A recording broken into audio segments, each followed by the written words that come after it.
So the Diddy documentary is out, right? 50 Cent just did Good Morning America interview.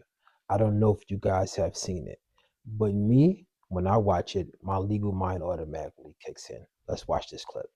How did you go about getting the footage? And do you know the intent of the videographer, why he or this person took the footage? She's a journalist, right? Yeah. So she's not going to reveal her sources, so you don't have to reveal that.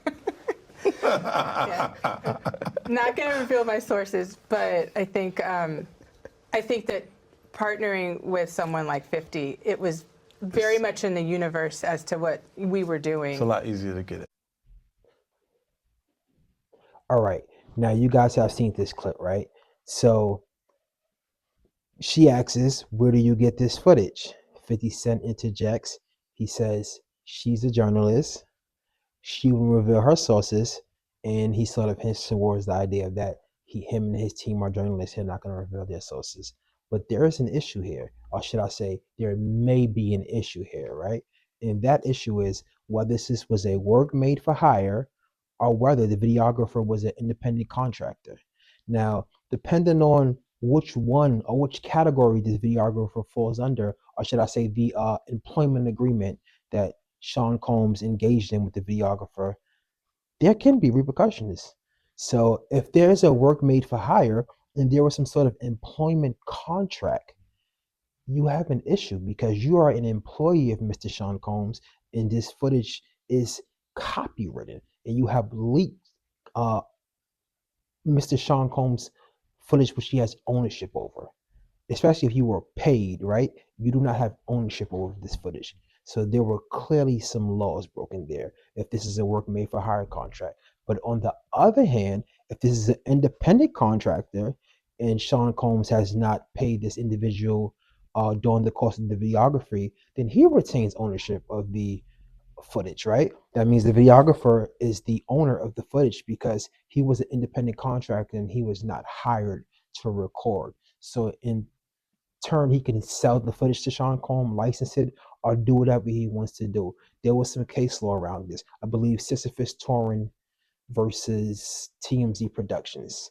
where they determined that the videographer was an independent contractor, so therefore he owned the footage and can do whatever he wants to do. But as the video goes on, 50 Cent's counterpart says this.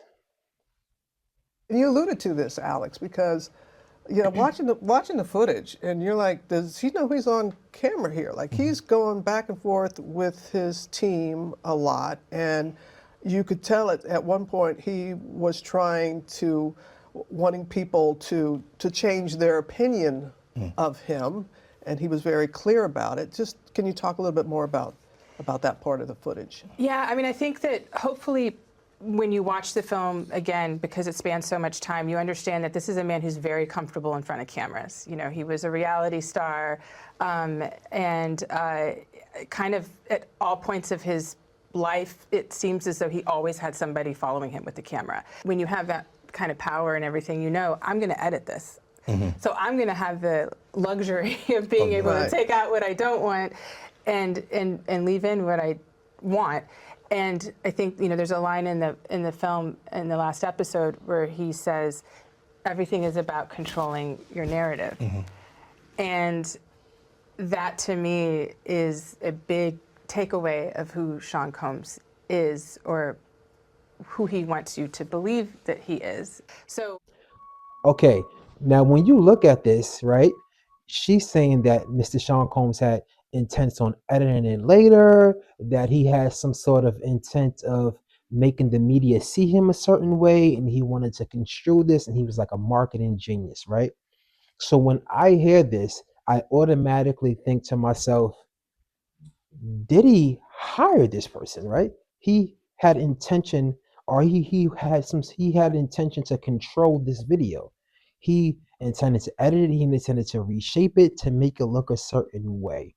So if Diddy is able to show that this was a work made for hire agreement and there was some sort of employment contract and the uh, videographer was paid and he leaked footage that he had no ownership of, ladies and gentlemen, we may have a copyright infringement case.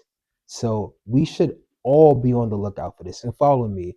I'm a newly soon to be admitted attorney who just passed the bar, who has great respect for the law, great admiration for both Sean Combs and 50 Cent for their business just ideas and the things they have done.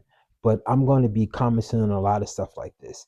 And we definitely have to look out for this because there is a highly likely chance that there was a work made for hire agreement and this individual leaked footage that was copywritten. We may see some lawsuits soon, ladies and gentlemen. Stay in tune with me.